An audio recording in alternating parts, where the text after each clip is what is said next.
Alright, we got kind of a nice painting day. It could be less breezy, and it doesn't help overspray, but the temperature and the humidity level is fairly good. I want to talk about using this two-part clear coat. This is a Clear Glamour, which is just a clear gloss. They have a satin. I've used it in other videos on some furniture that I wanted that. It's a two-part clear coat, and normally someone like myself who paints is set up for painting. I'll just walk you right through that. When you paint a car, you paint something for outdoor, you use a two-part material. Ooh, it's dark in here. It's normally polyurethane, epoxy, primers, but when you're talking about clear coat, it's normally a two-part. You have a base that you have to get in a quart size to start with, and then you get a fancy top on it, and then you have other components that you mix, and you put them in a mixing cup, and you get that all mixed up, and you pour it through a filter that I don't know that I have any filters. Here's one into the cup, and then once you've got it filtered, you can pour it, well, you pour it from the cup through a filter into the gun, and you shoot it, and then you clean the gun. It was a whole pain in the ass. Here's some more Clear Glamour here. I like this because it's got a red cap. You pull it out, and you pop what is basically another small can inside. Let's go outside here. It's all in one. You get 48 hours after you've mixed the components, and you've got a rattle can full of a two-part that's going to chemically harden, that you can't really disturb with solvents, and it's UV stable. It's almost as good as what you would shoot on a repaint car, and it's certainly coming in a can like this makes it even more attractive. So there's something like a smaller can within this can here, and you initially shake it all up, then you take the red cap, you put it on the bottom, you pop the components, you do a little more shaking, and you get 48 hours with this can to use it up. So what did I do? I know a lot of people have made videos about clearing out your headlights. I'm trying to sell this car.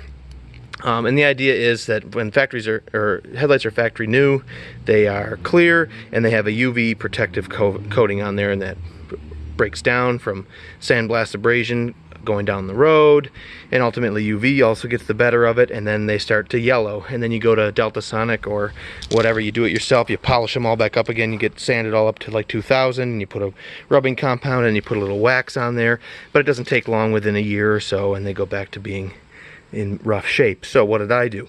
I just went to 600 grit. You could do 1000 if you really wanted, but we're going to build, so now it's milky, they're clean, but they're frosted. But spraying clear on this is something I picked up at the Fisher-Price model shop.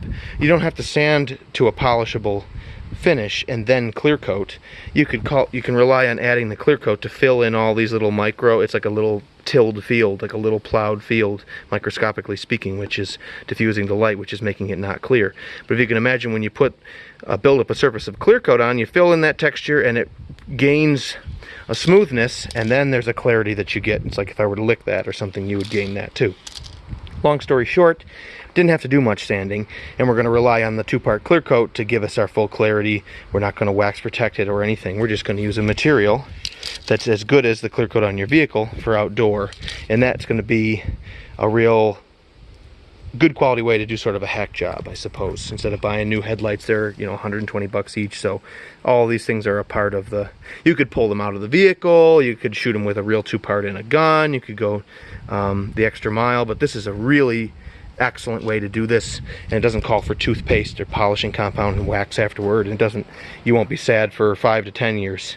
This should hold up no problem. So what did we do? We masked off the lights, and then we added paper and seal taped it all around, and we taped that paper so it doesn't flip up in the breeze just when we get a nice surface here and have it go boop and make a mess. So we're ready with that, because we're got to use this whole can if we want our money's worth.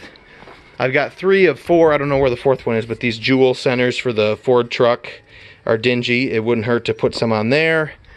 The Ford truck headlights themselves I've got ready. I did less of a controlled tape job on them because it's an old Ford truck. And then my girlfriend's got this nice big rattan shelf that takes glass. She put some polyshade on here. She knocked it down from like a golden orange color to this darker brown, which we both like, but this is porch furniture. There's that we want to get several plants sort of started and trained on it, almost like a trellis, and we'll just bring the whole thing inside in the wintertime. And then I'll show you, just as the idea being that you get around as much stuff as you could use a two-part clear coat on and just move right through the whole can and be done with it.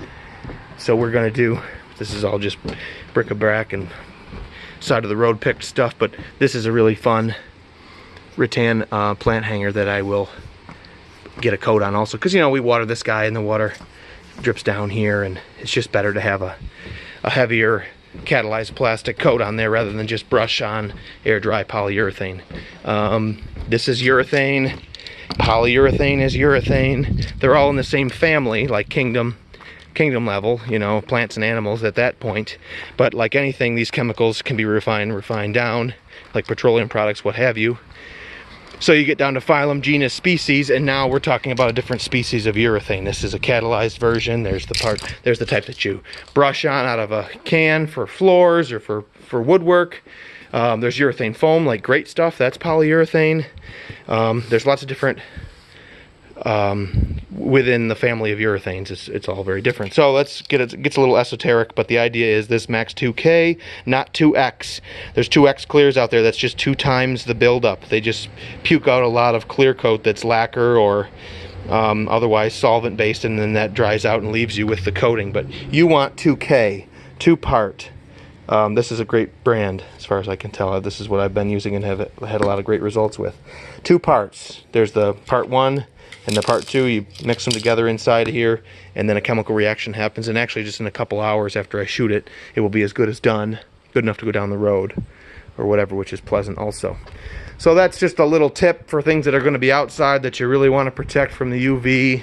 You know, Sharpie and stuff like that turns purple almost immediately in the sun. I've got a few for sale signs, or the for hire sign. I laid them out nice and did my best with a big Sharpie chisel tip, and then I did a coat of this clear on it, and it stayed black. It's been black all summer. Looks professional. It's these businesses that they don't want to make a huge investment like I didn't want to in having a professional sign made, but they do it with Sharpie or something, and it just turns to sun-beaten shit and makes you look like a dirtbag. So this is a happy medium.